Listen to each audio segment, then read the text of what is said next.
And we're live. You mentioned Brad Pitt. Netflix has a new movie starring Brad Pitt and a bunch of other well-known guys. I think it's like an Iraq war kind of movie. Is it out? No, it's coming. Like there's a preview on Netflix for their movie that's going to be released. A Netflix original. Yeah. I'd be down to see that. Netflix is now bagging like Brad Pitt, people like that. That's pretty crazy. Who would have thought that just like 3 years ago, or even 2 years ago? I would have thought it was a bad idea. Brad Pitt? Yeah. Louis C.K., what was it called? What was the series he made? It wasn't funny. It was kind of depressing. It was in a bar. Louis or Lucky Louis, one of them. I don't think. You're talking about Louis C.K.? Yeah, but it's called like Pete and Carol or Pete and Harold.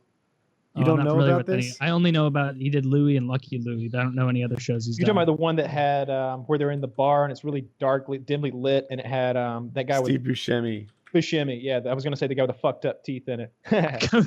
I love Pete and Horace. Mr. Pink. So it was called Pete and Horace, and he did nothing to promote it. He did nothing to promote it, and you guys didn't even know about it. We barely knew about it. I saw the whole thing. It was. I enjoyed it. It wasn't funny at all. It wasn't meant to be funny. It was deep. Bad shit happens, and I cared. So I guess it was good.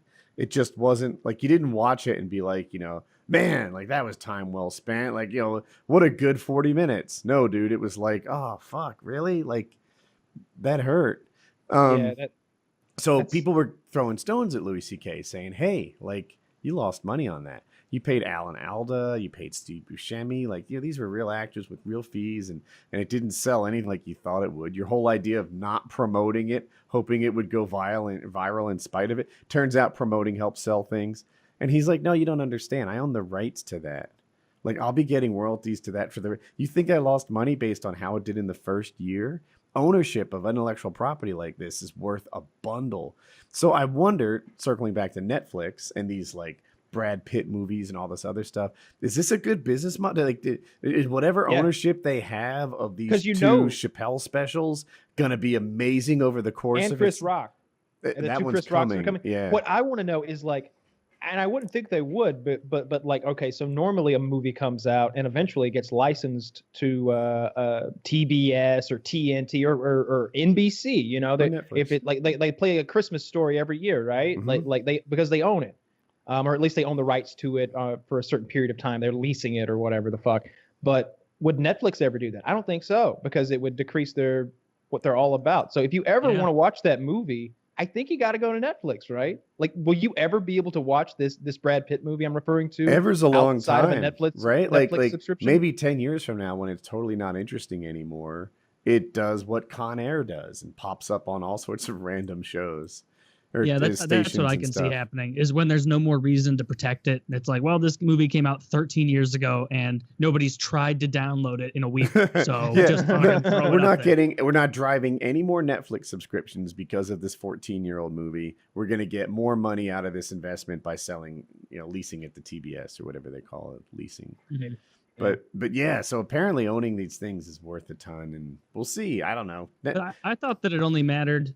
The royalties only mattered if it was like successful, like if it was. With Netflix, there are no royalties, right? If something goes into syndication. Well, about Louis C.K.'s thing. What was that on? Like a TV network or on Netflix or his website? Yeah.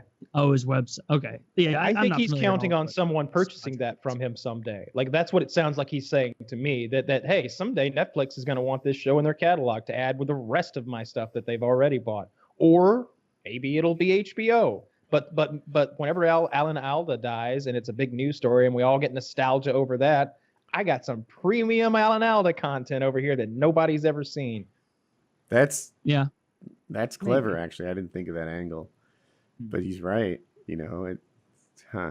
I like Alan Alda. I used to watch MASH as a kid. It was, of course, reruns because God knows when that shit aired. But it's, they're the medic unit during the Korean War, which I didn't know much about as a kid. And it was a good show. It was a great show. You had watched MASH. You had one character who was constantly dressing in drag. It wouldn't work today. But there was one character who constantly dressed as a woman in an effort to get kicked out of the army and go back home. But they had just accepted that, like, yeah, he dresses as a woman. He's not really crazy. He just wants to go home. They did catch 22 in one of the episodes. Probably people are familiar with Catch-22, but basically he said, "Hey, I'm crazy. I want to go home." And they're like, the fact that you don't want to be here tells me that you're sane. All these other people are crazy. And they based an episode on it, and it was fun. Damn, that smart little move by that CO, whoever the fuck saw through the dress and the mascara. You're not getting out of here. You're gonna die in this fucking Korean forest swamp with the rest of us. Yeah, there's something called a Section 8 that lets crazy people go home. Anyway, Kyle.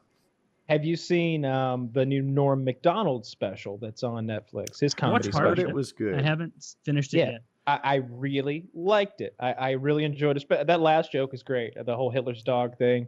I liked it a lot. I watched it last night.